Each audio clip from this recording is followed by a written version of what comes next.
Hello friends, ఈరోజు చాలా ఈజీగా చేసుకునే ఒక మంచి స్నాక్ అయితే చేసి చూపిస్తున్నాను. తప్పకుండా ట్రై చేయండి.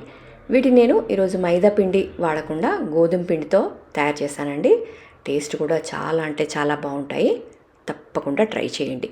ఇక వీటిని ఎలా తయారు చేసుకోవాలి, ఏమేం కావాలో చూసేద్దాం పదండి. వీటి కోసం ఫస్ట్ మనం ఇలా బంగాళాదుంపల్ని ఉడికించుకోవాలి.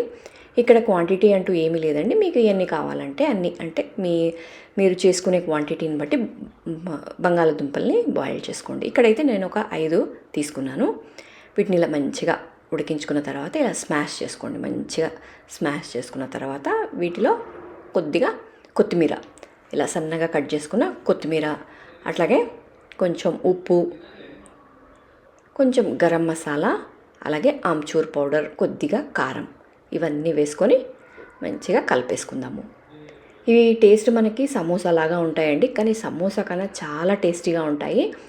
జనరల్గా సమోసా అంటే కొంచెం కష్టం అనేవాళ్ళు ఈ స్నాక్ ట్రై చేయండి. సో ఇవన్నీ వేసుకున్నాం కదా, ఇప్పుడు వీటిని మంచిగా కలిపేసుకొని, ఇలా చూసారు కదా, ఇట్లా మంచిగా కలిపేసుకొని పక్కన పెట్టేసుకుందాము. సో ఇలా పక్కన పెట్టుకున్న తర్వాత గోధుమ పిండి, ఇది నార్మల్ మన గోధుమ పిండి అండి. మీరు ఏ గోధుమ పిండి అయినా తీసుకోవచ్చు. గోధుమ పిండి తీసుకొని మనం చపాతీకి ఎలాగైతే తడుపుకుంటామో సేమ్ అదే విధంగా తడిపేసుకోండి. మీకు ఇష్టం ఉంటే కొంచెం ఉప్పు కూడా వేసి తడుపుకోండి. సో చూసారు కదా, చపాతీ పిండి మీరు ఏ విధంగా అయితే తడుపుకుంటారో అలాగే తడిపేసుకొని దీన్ని కూడా పక్కన పెట్టుకుందాము.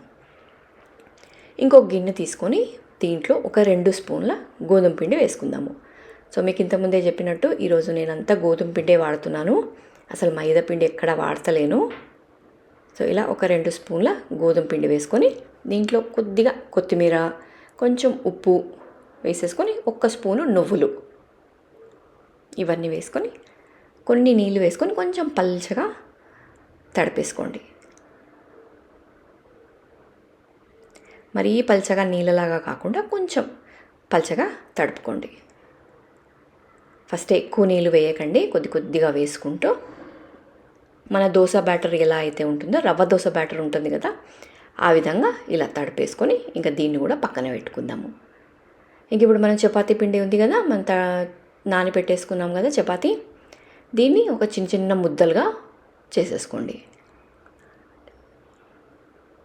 ఇలా చిన్న చిన్న ముద్దలుగా, మరీ పెద్ద సైజు తీసుకోకండి, ఇలా చిన్న చిన్న సైజులో తీసుకొని వీటిని మనము చపాతీలాగా చేసుకుందాము. కొంచెం పొడి పిండి వేసుకుంటూ కొంచెం చిన్న సైజులో, మరీ పల్చగా చేయకండి, అలాగని మళ్ళీ మందంగా చేయకండి, మీడియం సైజులో చేసేసుకోండి.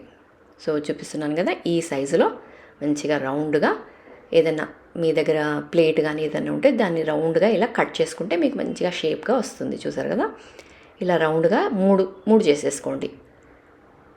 సో ఇలా 3 చేసుకొని పక్కన పెట్టుకున్నాక ఫస్ట్ ఒక చపాతీ తీసుకొని దాని మీద మనం స్టఫింగ్ చేసేసుకుందాం. మనం ఆలుగడ్డ ఉంది కదా, మన ఆలు మిశ్రమాన్ని మంచిగా వేసి స్ప్రెడ్ చేయండి. మన చపాతీ ఎంతైతే ఉందో అదంతా ఇలా చూసారు కదా, ఇలా మంచిగా స్ప్రెడ్ చేసి దాని మీద ఇంకొక చపాతీ పెట్టుకేసుకోండి. నేను ముందే చెప్పినట్టు ఇలా 3 చపాతీలు చేసుకున్నాం కదా, సో దాని మీద ఇంకొకటి వేసి దీని మీద కూడా మన పొటాటో ఉంది కదా, అది మంచిగా స్ప్రెడ్ చేసుకోండి. సేమ్ మనం ఫస్ట్ ఎట్లా అయితే స్ప్రెడ్ చేసుకున్నామో దీన్ని కూడా అదే విధంగా మంచిగా ఇలా స్ప్రెడ్ చేసుకోండి.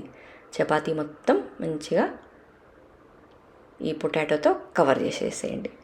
ఇప్పుడు దీని మీద మీకు ఇష్టం ఉంటే మొజరెల్లా చీజ్ అన్న పెట్టుకోండి, ఇలా చీజ్ స్లైస్ అన్న పెట్టుకోండి. అసలు చీజ్ ఇష్టం లేని వాళ్ళు కూడా స్కిప్ చేయొచ్చండి, జస్ట్ పిల్లలకి ఇష్టమని నేను ఇలా చీజ్ పెట్టాను. ఇప్పుడు దీని మీద ఇంకొక చపాతీ వేసి మంచిగా క్లోజ్ చేయండి. అక్కడ ఎక్కడ ఓపెన్ లేకుండా ఇలా మంచిగా చేతితో ఒత్తుకుంటూ మంచిగా దీన్ని క్లోజ్ చేసి ఇలాంటి ఒక గిన్నె తీసుకొని స్టీమ్ చేసుకుందాము. మీ దగ్గర స్టీమర్ ఉంటే స్టీమర్లో అయినా పెట్టేసుకోండి. నేను ఇలా పెట్టేసుకుంటున్నాను. దానికి కొంచెం ఆయిల్ రాసేసి మన చపాతీ పెట్టుకొని ఒక 10 నిమిషాలు స్టీమ్ చేసుకుందాము. సో ఇట్లా స్టీమ్ పెట్టేసుకున్నాను నేను. ఒక 10 నిమిషాలు స్టీమ్ చేసుకుందాం. సో చూసారు కదా, ఒక 10 నిమిషాలు అయిపోయింది. స్టవ్ బంద్ చేసినాను. ఇంకా కొంచెం ఇలా ఓపెన్ చేసి పెట్టుకోండి. కంప్లీట్గా చల్లారిన తర్వాత కట్ చేసుకుందాము. కంప్లీట్గా చల్లారితేనే మనకి చపాతీ అనేది దానికి అతుక్కోకుండా వచ్చేస్తుంది. సో చూసారు కదా, చల్లారింది కంప్లీట్గా నాకు. ఇప్పుడు ఈజీగా వచ్చేస్తుంది. ఇప్పుడు దీన్ని మనము పిజ్జా ఎలా అయితే ఉంటుందో ఆ షేప్లో కట్ చేసుకుందాము.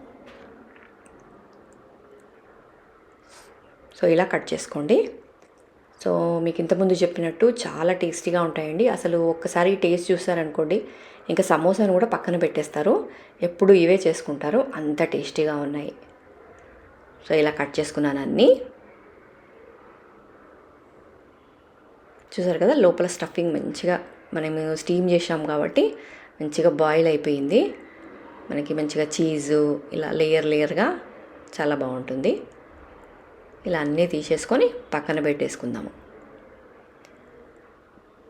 ఇప్పుడు వీటిని మనము రెడీ చేసి పెట్టుకున్న గోధుమ పిండి మిశ్రమం ఉంది కదా, దీంట్లో మంచిగా డిప్ చేసుకోండి.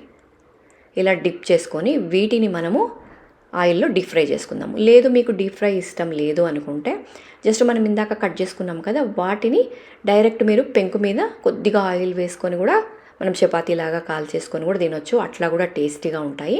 కానీ ఈరోజు మనము ఆయిల్లో డీప్ ఫ్రై చేస్తున్నాం కాబట్టి ఇప్పుడు ఇందులో మంచిగా మన గోధుమ పిండిలో మంచిగా ముంచేసి మంచిగా డిప్ చేసి ఇలా ఆయిల్లో ఫ్రై చేసుకుందాము.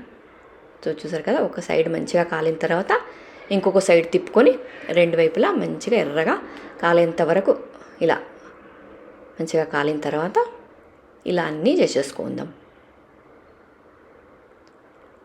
లేదు మాకు ఆయిల్ డీప్ ఫ్రై ఇష్టం లేదు అనుకుంటే జస్ట్ పెంకు మీద కూడా కొద్దిగా ఆయిల్ లేదా బటర్ వేసి ఫ్రై చేసుకోండి, చపాతీలాగా కాల్ చేసుకోండి. అట్లా కూడా చాలా టేస్టీగా ఉంటుంది. ఇగో ఇలా అన్నీ మంచిగా రెడీ చేసుకున్నాను.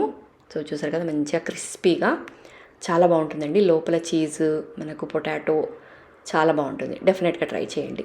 మీకు కనుక ఈ వీడియో నచ్చితే ఒక లైక్ ఇవ్వండి. అలాగే మీ ఫ్రెండ్స్ అండ్ ఫ్యామిలీకి కూడా తప్పకుండా షేర్ చేసుకోండి. అలాగే మన ఛానల్ని సబ్స్క్రైబ్ చేసుకోండి. ఎవరైతే సబ్స్క్రైబ్ చేసుకోకుండా చూస్తూ ఉంటే సో ప్లీజ్ సబ్స్క్రైబ్ చేసుకోండి.